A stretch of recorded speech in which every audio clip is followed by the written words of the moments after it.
Welcome to this video for the final round of this very memorable candidates tournament in London. Today has been yet another nail biter. Until the very end it wasn't clear how the thing is going to end, and I think most probably you will have seen something of it live, or maybe caught the results somewhere else on some chess website. Carlsen made it. He's the challenger for world championship for world champion Vichy Anand. However, the last round proceeded in a very unexpected way. My personal guess was that they both would win and Carlsen would make it, but the exact opposite thing happened. Carlsen lost his game and Kramnik lost his game as well. So they both lost, and this means they are tied at the end of the tournament, with Carlsen having the better tiebreak, having scored one more win. He lost 2 games and compensated this by 5 wins, while Kramnik lost 1 game and won 4 games. So these 5 games count more in this tiebreak rule, and Carlsen therefore qualified for the World Championship match. Yes, you can always argue about those tiebreaks, but let's do a bit on that after we looked at the games. I'll do a full review, but forgive me if I concentrate on the two main games, as frankly, I didn't watch the other 2 today. It's always a bit of it sounds a bit unfriendly in a way to ignore the other games, but it was just not the focus of today. Let's do quickly Gelfand against Ivanchuk. They had Grunfeld, and Gelfand went for this bishop d2 line, which is quite interesting. It can be recommended if you are looking for a slightly offbeat line. This actually was played by Svidler against Gelfand earlier with a good position that Svidler got. So Gelfand now adopts this line as well against Ivanchuk, and Ivanchuk takes on c3. This line has been always believed to be somewhat inferior for black, but it was analyzed in Boris Avruk's milestone books about the Grunfeld recently, and he said that knight takes c3 is perfectly alright. Okay, so this position here unfolded, and white has got a very nice bishop on d5. This looks like a really good piece, but black has a healthy structure and has no specific problem with development or any weaknesses. So I think it should be around an equal position. In fact, after bishop g4, black managed to damage white's pawn structure. And while this bishop is still a nice piece, it is very difficult for white to make any substantial progress here, because he always needs to watch this pawn and the somewhat weak king position. And as the game unfolded, we see that the king, black got some activity here and now threatened queen f3, and it's in fact really difficult to do anything against this threat. How is white supposed to cover this? If he plays a move like f3, there's queen a2 and rook e2 coming as a possibility, and this looks even worse for white. You also must watch for the b pawn. Gelfand pushed d6, and after queen f3 we had a draw. Pretty uneventful game, and I honestly didn't see anything of this this afternoon. I only looked the game up just now. I mean, they showed it. They had only a brief look at it in the live broadcast, simply because the focus was on the 2 leaders, of course. Okay, so have a brief look at Rajabov Aronian, or other way around, Aronian Rajabov.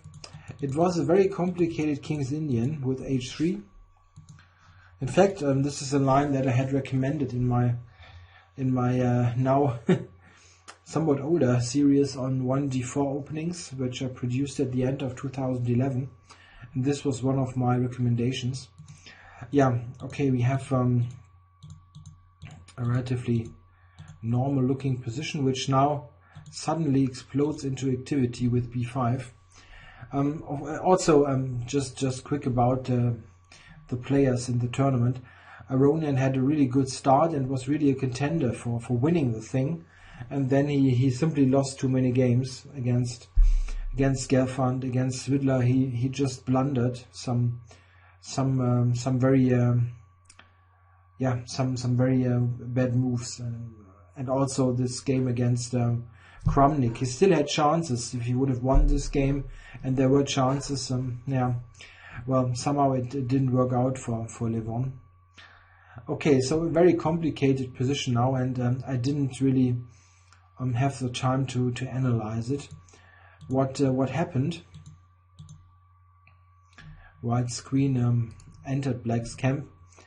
What happened was that in these crazy complications, suddenly the queen was trapped. You can really check it. It doesn't have a square. You can go here, but then there's also rook d8, and okay, you can theoretically do a perpetual, but who wants that? Well, Aronian went for this, and look at this position. He's got now 2 rooks against the queen, but black has got an extra pawn on the queen side. The knights exchanged, and black's managed to get this bishop on d4. So how to assess this position? It's not difficult actually. This simply should be a draw, but Rajabov really has an absolute terrible tournament, and he manages to spoil that. Let's have a look. So this happened, and in this position black simply should play some normal moves. He simply miscalculated, played a4, and this funny enough loses straight. No way to save it as black. Some move like queen d3 for instance would have been okay. The problem is white has got this idea, and if you get the queen to d3, you attack the rook, so the bishop cannot go to d5.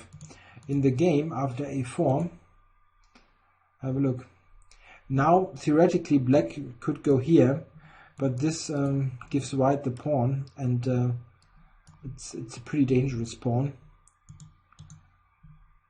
He went a3, trying to promote, but bishop d5 now with rook f7 is a mating attack, and in fact black has no way to stop this. a2, check, check, and now rook e2 e7, and that's the tragedy. Rook takes h7 is threatened, and black has no way to cover this. The only move is g5, bishop e4, and here Rajabov resigned. Yeah, why did he resign? It's a pretty straightforward line. Okay, there's rook takes h7 threatened, so this is a mate. And yeah, well, black can give the queen and then promote, but then there's rook e6, king h5, and now g4. Very nice trick. And mate. This is one mate. Or can go here, f3, here, and this mate. Yeah, it's simply a tragic tournament for Rajabov. Instead of a4, this queen d3 would have helped relatively easily, and yeah, with a4 he probably miscalculated somehow and thought maybe he would win with the a pawn, but it wasn't meant to be. So he lost yet another game. and finishes the tournament with 4 points, which means minus 6. Yeah, low, losing 7 games, and it's a real disaster for the world number 4. All right, so the main event, so to say, Carlsen, Svidler, and Ivanchuk, Kramnik. I'll start with with what actually? Start with Ivanchuk, Kramnik. And well, just to remind you about the situation before this game. They were even on points, Kramnik and Carlsen, and Kramnik had the worst tiebreak because he hadn't lost a game yet, and Carlsen did this way, also winning 1 game more. And this means that if they score identical results, then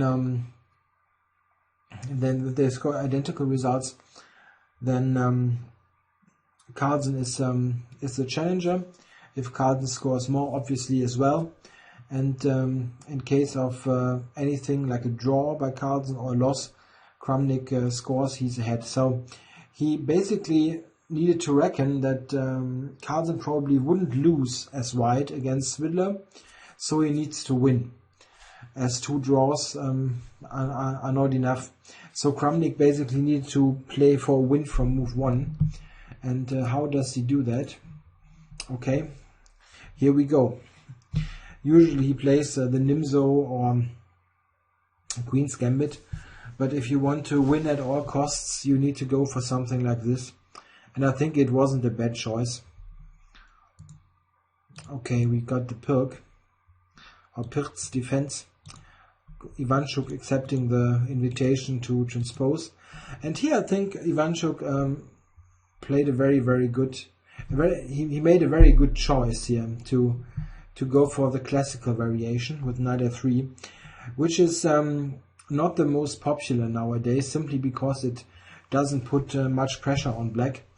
But the problem is that the normal antidotes against this also involve simplification, and simplification is not what Kramnik was after.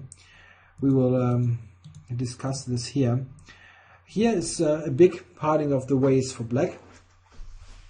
For example, just to mention, a very reliable move for black is bishop g4 here. Bishop e3, knight c6, queen d2, e5. But just imagine, or maybe even exchange on d8. I don't know, this is not an exact line, but you cannot allow something like this if you want to win as black. Well, Ivanchuk's never going to lose that, even with his terrible time management. So quite a lot of lines are not so great here. Even also, a very popular line here is c6, for example. Let's say rook e1, knight d7, bishop f1, just something, or a4, I don't know, just to show the general idea. And then black plays e5, which is very solid, but okay, have a look at this. How are you going to win this as black? It's also very difficult. h3, bishop e3, queen e2, rook d1, everything natural moves, and white is arguably even somewhat more comfortable and very difficult to do anything as black. So what is Kramnik supposed to do? He played a6, which is not bad move, but here knight c6. One idea of a6 is obviously to play b5, but knight c6 now it's kind of a mixed setup. It tries to provoke d5. For instance, d5, you simply return to b8 and play c6 and attack the center. I think this kind of slightly non-symmetrical position would have suited Kramnik well. But Ivanchuk just played very healthy moves. He played h3 here, and now bishop g5. Just developing, controlling the center, and basically saying, okay, I know you need to win, so go ahead, try to beat me from this solid position. b5, and also here nothing fancy, just a3, protecting against the b4 advance. Yeah, and here it's not easy at all for black to suggest something. This bishop g5 is quite an annoying piece. He therefore decided to kick it back to e3. And here Kramnik played the move e5. This is maybe okay, but it leads to some difficulties. I don't know. I think my preference maybe would have been e6 here. It's not brilliant or anything. The idea is to just keep pieces on the board and trying to complete development first. It's a bit like this hippopotamus, but you've got knights here instead of e7 and d7. Of course, white should be slightly better, but it's not the end of the world, and you can fight. With e5, in fact, he got into some trouble. Ivanchuk now exchanged. It's also good. I mean, this is the simplest move, and it looks a bit like a move of a person playing for a draw, like in the King's Indian exchange or something. But it's not the case. It's a good move because you open up your pieces. For example, this bishop nicely controlled c5, and white has got ideas to play on the queen side. We will see this later. This position would be a lot different if black, for example, would have the pawn on b6 and not on b5. Okay, one idea in addition of Ivanchuk's was to play queen c1, and this is a good move. It attacks h6, and here is the crucial position. The computer, funny enough, now just wants to sacrifice the h6 pawn. I was very surprised. He wants to go knight d4. It's a funny move. The point is simply after bishop h6 to continue development, and Houdini claims that this kind of position is actually compensation for black. Something like this. Or for example, if white doesn't exchange immediately, you also can play rook d1, for example. Let me look briefly at my notes.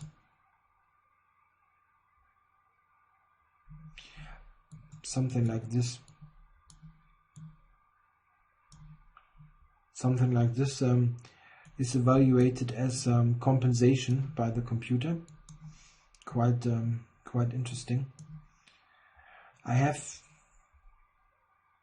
have some faith in this, but it's difficult to believe you can simply give up your h6 pawn. But maybe it is right. The knight on d4 is exceptionally strong. But this is a very weird concept for a human, and Kramnik just protected this pawn. Unfortunately, we don't have proper time here. You cannot really see how much time was spent, but I can recall from memory that Ivanchuk was mostly down on time. He had less time than Kramnik, but he wasn't in like this insane time trouble that he was suffering from the whole tournament. Okay, after king h7, white gets a very nice position. He wins a tempo on the rook. Rook needed to move, and rook d1. Yeah, black has no other move.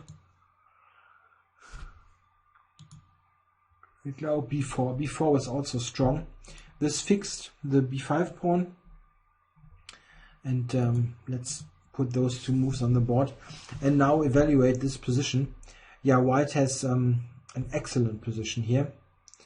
It's just much better. The difference is, if you look at the pawn formation, it is almost symmetrical.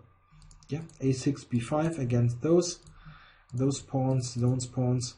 Yeah, here we've got this fianchetto, and white has slightly different position, but it's quite symmetrical. But the difference is that white has got this a4 push, and black has got nothing in comparison. He can try something on the king side. We will see what happens. But white has got this idea with a4 and applying pressure on b5, while black can never play a5 because b5 is just hanging. This is a big difference. White has got this important lever here on the queen side, and black has got nothing of this sort. And a4, let's put it on the board, actually forces black to take it. You have no way to defend it in a way, so you need to take it. And now you've got a really damaged pawn structure. Here it was clear that Ivanchuk had a substantial advantage, and Kramnik would need to try to get something going on the king side, and he tried hard to do that. Knight e6, intending knight to f4, and Ivanchuk activated the bishop and dropped the knight back to help in defense and centralize. Knight f4 and knight to d5. This was all pretty logical. There were alternatives, but this is good play. White, for example, also could have played something else, but he always needs to be careful. If you don't go knight d5, but let's, for example, try to preserve this bishop. Play bishop a7 and attack on a6. Bishop a6 threatened. There's knight g2, for example, and this is really working. Let's have a look. And now there's rook e7, queen a7, and the funny move bishop b5. Black is the whole rook down, but queen takes h3 is an enormous threat. And something like this is really a draw. Really a draw? It is because of this funny move. Very hard to see beforehand, but now there's knight h5 threatened, and it's a perpetual check. Something like this. This is perpetual. This is just to illustrate what black is able to do.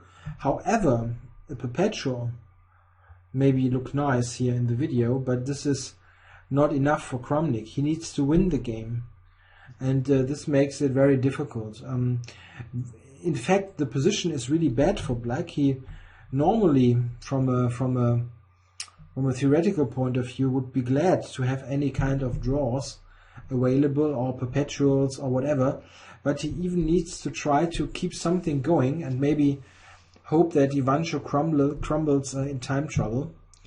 So draws are not even enough, because at this point no one could expect that Carlsen would actually lose the game. Okay, knight d5 played and bishop b5. Yeah, he dropped the bishop back, maybe kicking this bishop again later. Drop back and rook a5. This is actually debatable of rook a5, if rook a5 was so great, but okay, you can certainly play it. It's a very complicated position. Here white could have played knight e7, which arguably wins material. The queen is attacked, the bishop is attacked, and queen b7 is not playable at all. He probably needs to sack the exchange, and after that there are various things possible. Even this, but it's not clear if it's really working. I mean, probably it's not working. This is a very important resource, and this kind of position should be better for white. Probably he should win even. So I'm not quite sure. Knight e7 is maybe good, but it's a very committal move, and Ivanchuk wanted to strengthen the position. Yeah, here's a very interesting moment. White now has various ideas to continue, but Ivanchuk played a really interesting move. He played g3. It's not blundering a pawn. He saw that. Kramnik took and went to g5. So what has white accomplished? He managed to stabilize the king side a bit and get rid of the counterplay that black had. He played now rook h1, and this intends some attacking ideas on the king. It can easily be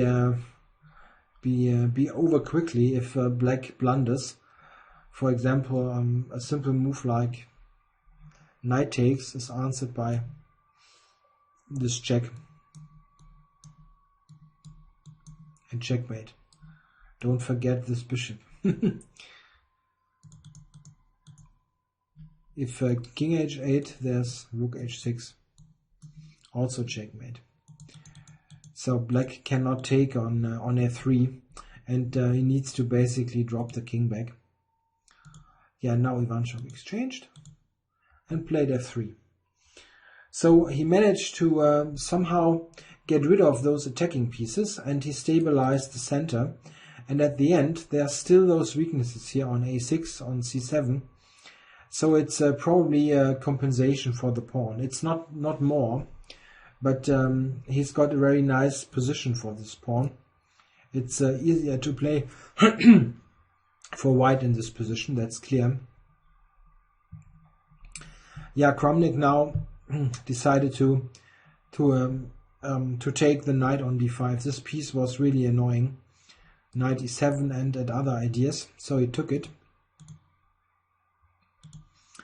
c6, drop back, and queen c8. Here, for example, is one position where queen c8 was very much, I think, a result of the tournament standings. Here, black had the option to simply play knight e6 and trying to get rid of a piece here on c5. But it's very difficult to play such a move if you need to preserve winning chances. For example, have a look at this. If white takes just a line, it's probably not even the best line, but just for argument's sake, something like this, how would you try to win as black in this position? You're always tied to this pawn. White maybe just will win it back, and you don't have any play. You've got a bad bishop here. The only idea is maybe advance the h-pawn, but this is very little, and probably Kramnik couldn't do that, and with the idea of winning the game somehow. This is why he went queen c8, I think, to control h3 and keep the rook here. Yeah, queen b3, looking at this pawn, and now h5. And in fact, I think he should have dropped back to e6 finally, but he didn't do that. And now he allowed this bishop to go back to e3, attack this knight. It went back, and rook a1. And now it gets really tricky. a6 is basically gone, and I think now white has a substantial advantage. It's very difficult to continue here. I think he did reasonably well. Both had little time, yeah, so need to keep that in mind. Takes, queen d8, trying to get to the h4 pawn. Yeah, Ivanchuk took a6 and rook c8. In fact, rook c8, I think, is maybe the move that finally loses the game. What black could try here was to take on a6, rook a6, and now take on h4, and you still have got chances to hold this position. White is better, but it's still playable. However, it's almost unimaginable to win as black. Yeah, just for argument's sake, it's not the best line. Bishop takes, rook takes. How are you going to win this as black? You're still worse. I mean, white has got a potential pass pawn, and the king is a bit airy, but how do you attack it as black? It's not possible.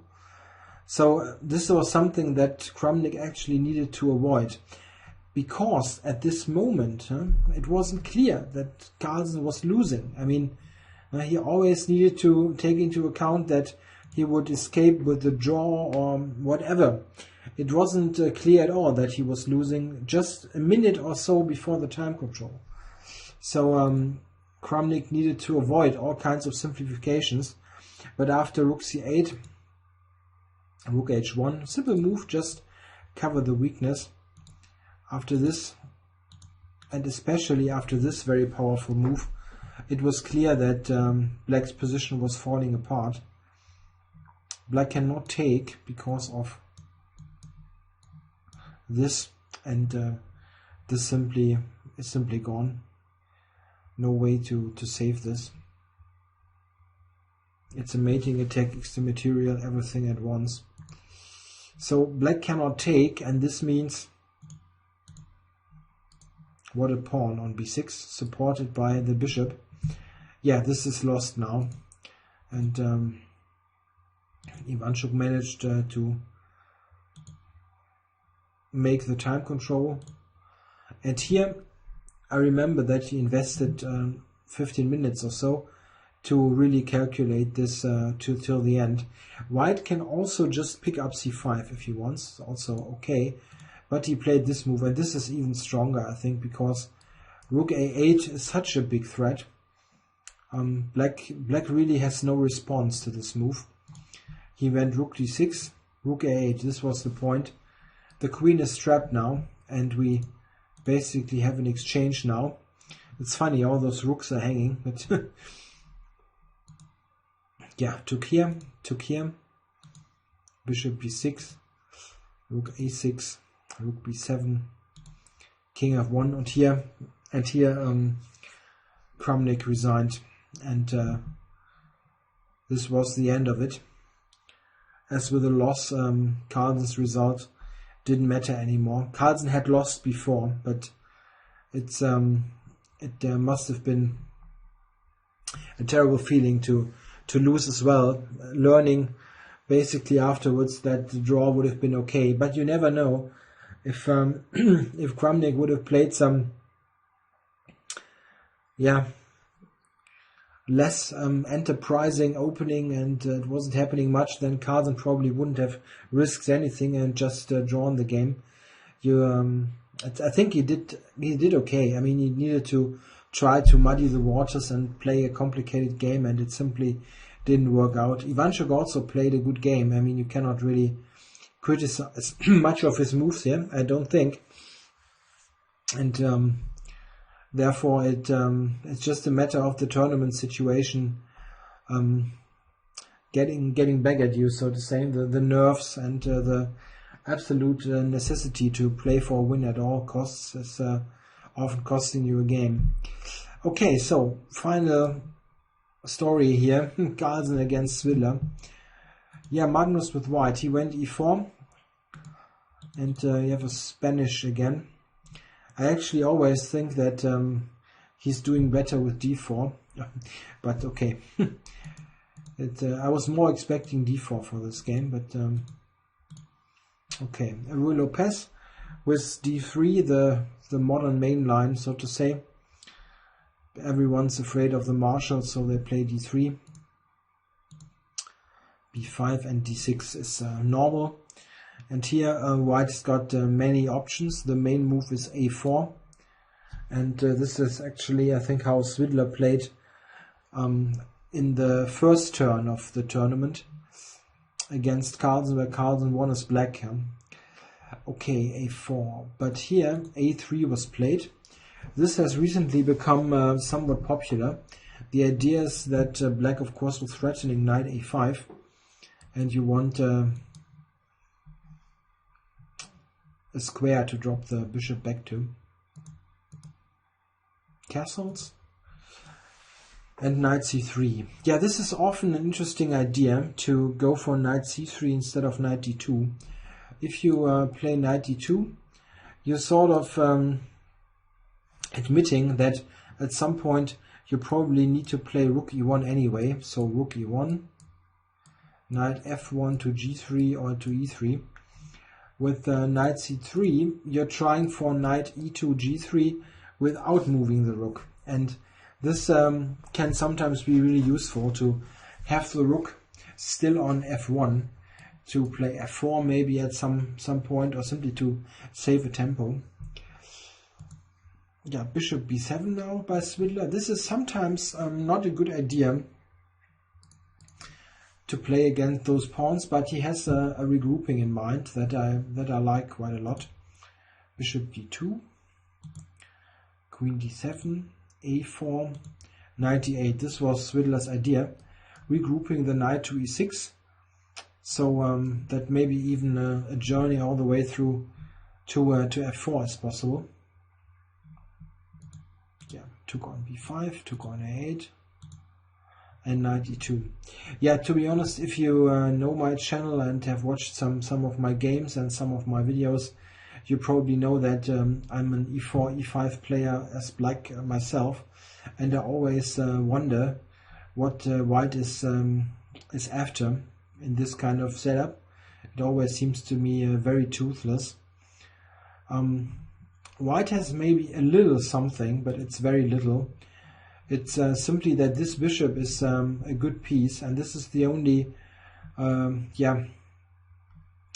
little hope in this position. You have a good bishop that always exerts some pressure. Black is not that easily playing d5 because e5 is hanging, but in general it's not a very worrying position for black. We had a couple of normal looking moves. c5 was good, intending to play maybe c4, undermining the e4 pawn. This is especially valid after knight f5. Svidler now went bishop d8, a very interesting maneuver. I really like that. The idea is to get the bishop to c7 and this way protect e5, so that d6, d5 is a real possibility. Yeah, here Carlsen played c4, a move that caught me by surprise, but if you look at it in a bit more detail, you see that black is intending to play c4. So let's say rook e1, black is playing c4, and a capture leads to a big time trading operation here. White has got those two queenside pawns against the big center, and black is just better here in this position. It's not a serious advantage, but black is certainly very, very okay with the extra pawns in the center. This is why c4 was played, and Svidler just took it and played bishop c7, intending d5. And yeah, this is what white really needs to prevent. He needs to pressurize e5. So this is why he, after all, still played rook e1. Now d5 is not possible, as you are on this too often. Rook e8, improving the position. And queen c1. Yeah, all this took Magnus really lots of time. He was in big time pressure already, like down to 15 minutes or so for 20 moves, and it kept getting worse. You could really feel the big tension that was in this game. He also saw that Kramnik had a somewhat double-edged position. It was quite clear that he was in a bit of trouble, but it was still very double-edged. You could easily imagine him getting something out of this, especially with the time getting low. Ivanchuk is always capable of simply overstepping the time. So Magnus here also needed to, I don't know, keep some tension in this and try to win. It's very difficult though. Yeah, queen c1 has some ideas. Very aggressive ones even. Black can easily falter here. If he goes knight e4, for example, white can take on g7 and black resigns. Neat line, very easy to see though.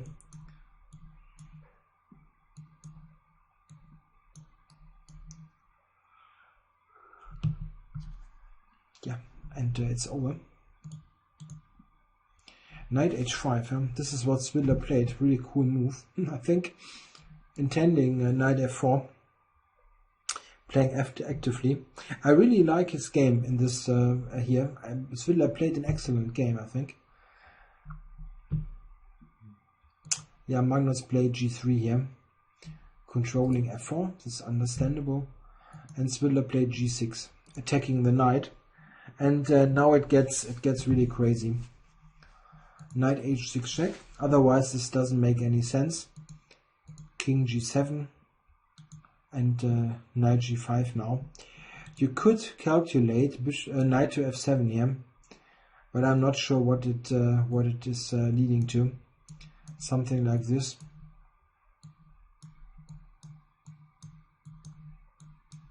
This is assessed as good for white by the computer, but I still have my doubts. Something like this. I would maybe even prefer black, but it is complicated. He had some other idea though. Played knight g5, and it also is good. It's not a bad move. Yeah, there's lots of pressure here. Black needs to take it. And now he played d5. It's very logical to get this counterplay in the center. Takes. And here was a really crucial moment of the game. There were two absolute key moments. Here's one of them. Here Magnus had, I don't know, around 10 minutes or so left. And at the end came up with the move knight g4. While this is not really bad, it cost lots of time and led to a position that was so complicated that he simply lost his way. Maybe it was better to just take here and then go back to g4. This seems to be slightly better for white. They both agreed to this assessment in the press conference. The point is that white has got still the better pieces. Those pieces are somewhat better than black's pieces. And there are some ways to really get a bad position. Let's just have a look at this endgame briefly. Yeah, just imagine the knight coming here, bishop here. Yeah, okay, black can prevent some of those. White's not going to play all those moves, but he's got potential to improve the position, while black is really worse.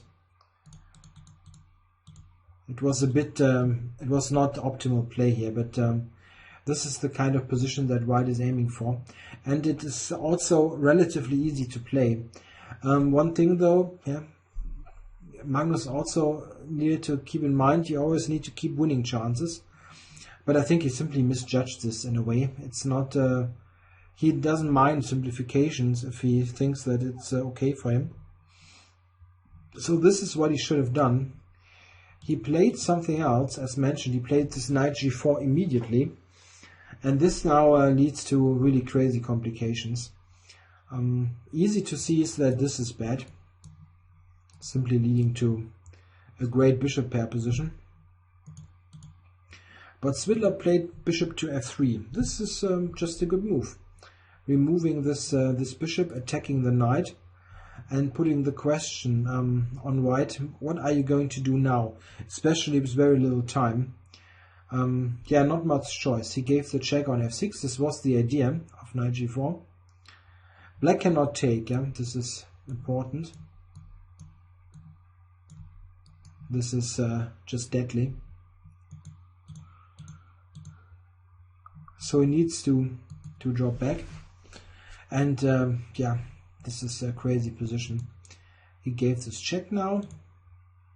King f8. And queen e3. What a position, eh? This is hanging, this is hanging, this is hanging, everything's hanging. Really weird. And it was really played with very little time on the clock.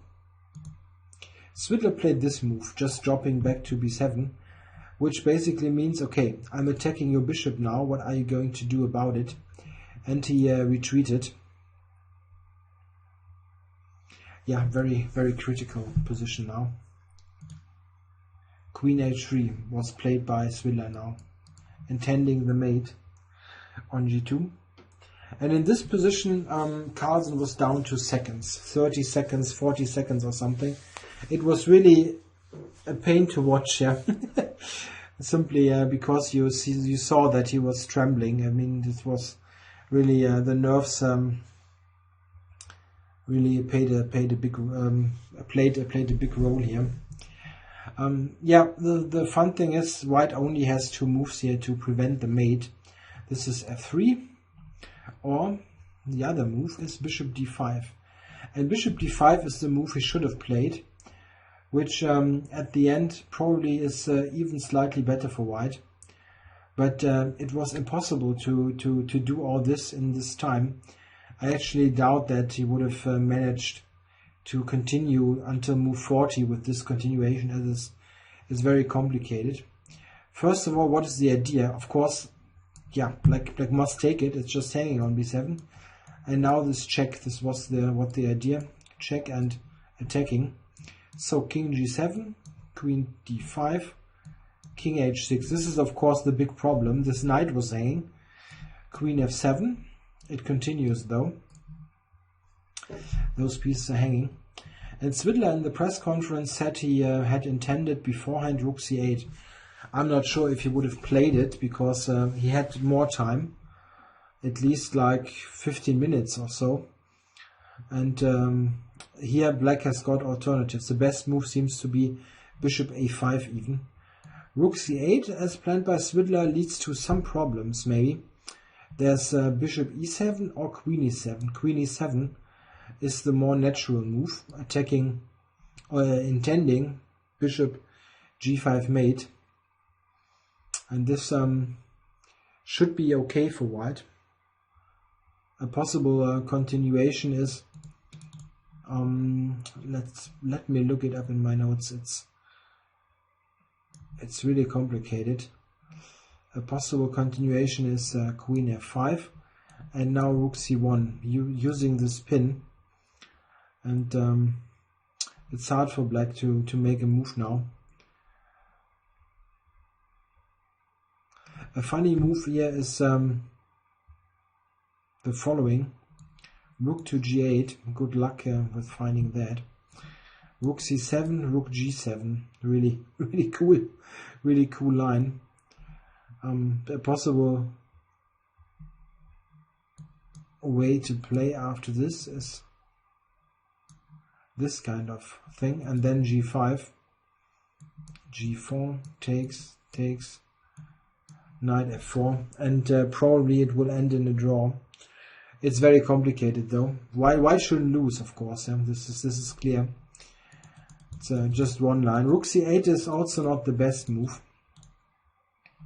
It seems that here bishop a5 leads to a draw, but this is very theoretical. I mean, Carlsen was down to 20-30 seconds or something. He had really big problems just making the moves in time, and such a complicated position you cannot play. I mean, it's also not online chess. You simply need 1 or 2 seconds to physically make the move. And this has some ideas to draw the game. For example, queen a8, bishop here, queen e5, bishop f2, and so on. Probably it's some sort of perpetual, very complicated. But this was all theory. I mean, he needed to play a move, and with seconds on the clock decided on f3, and this unfortunately loses. Knight f4, very strong, intending checkmate, and White has big problems to just cover that. If he goes queen f2, there's the fun move, queen takes h4, and there's this check coming. So something like this is a disaster. Look at the pawn structure, and black's got 2 bishops. It's just lost. He needed to take, queen takes, and now knight f7. This is the only way to go. The knight was hanging on h6. And here the decisive move is bishop takes f3. Svidler found that, of course. He had enough time to to calculate the basics and played this move quickly. Yeah, now Magnus only has got one move, Queen F2, check. Yeah, and here it seems that theoretically speaking, King F1 is the move that doesn't lose instantly. Black is probably very close to a win here also, but it wasn't possible to play this move simply because he needed to make the time control. And Queen G3 is relatively forcing. Black took, takes, Knight G5, and he was barely making the time control. This was move 40 made with 2 seconds on the clock. And yeah, look at this, it's 4 pawns, 1 extra pawn, and Black's got 2 brilliant bishops. He of course didn't allow an exchange. And this is very easy to win for Black. He just basically needs to push the pawns. Here they come. You even yeah, it's not necessary even to cover the bishop. Black can just push the g-pawn. And here Carlsen resigned due to g1 queen, and Black gets a new queen and wins. So what an end of this amazing tournament.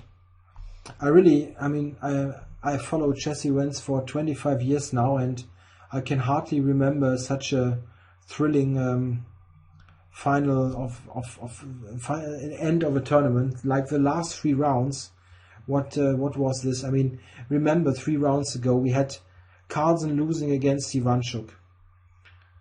At the same time, Aronian spoiled this endgame against Kramnik, giving Kramnik the lead. Then the penultimate round, Carlsen grinds down Rajabov in 90 moves in a nothing endgame and wins. Kramnik at the same time plays a good game but draws against Gelfand. And now today they both, not knowing what the result they need, pushed too hard for a win and both lost. I mean, this is amazing. Really an amazing turn of events.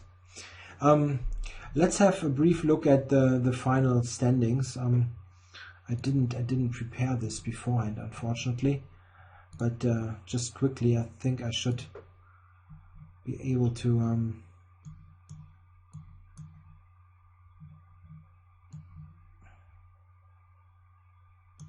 yeah, making some advertisement here for ChessBase, whatever. Have a look at the final standing here. So here it's even Kramnik leading in this table because they have a wrong tiebreak applied. A bit irritating. So Carlsen is the challenger, 8.5 points out of 14, which means +3, a score that he had already, I think, after 6 games. And after that, it was only 50%. He lost 2 games, won 2 games.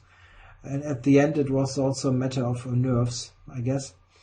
Then Svidler, Aronian, just half a point behind. At the end, it looks like it was a very close race, but it really was really tough. Aronian also had excellent chances to win, but he lost 3 games at the end. It was just too much. Svidler played an excellent tournament. I mean, look at this. It's just half a point at the end, missing. But he was never really in contention to win it. Yeah, he scored those 2 wins in the last 2 rounds. But a great tournament, gaining almost 20 rating points. Ivanchuk Gelfand on -1. Not exactly great. I think they are probably not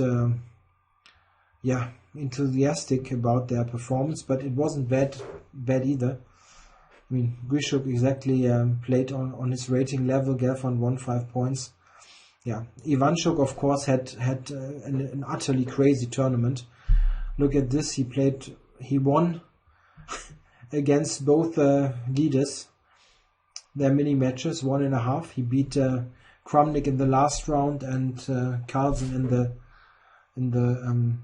in round 12. But he lost like 5 games on time and played. He's simply not a person you can judge on normal standards or something. He's just yeah, he's just shocky. You don't know what he's going to do. Can play like a genius on one day and like a tourist on the other day. It's really weird. I really admire his chess, but it's so strange what he's doing sometimes. Yeah, and Rajabov, of course,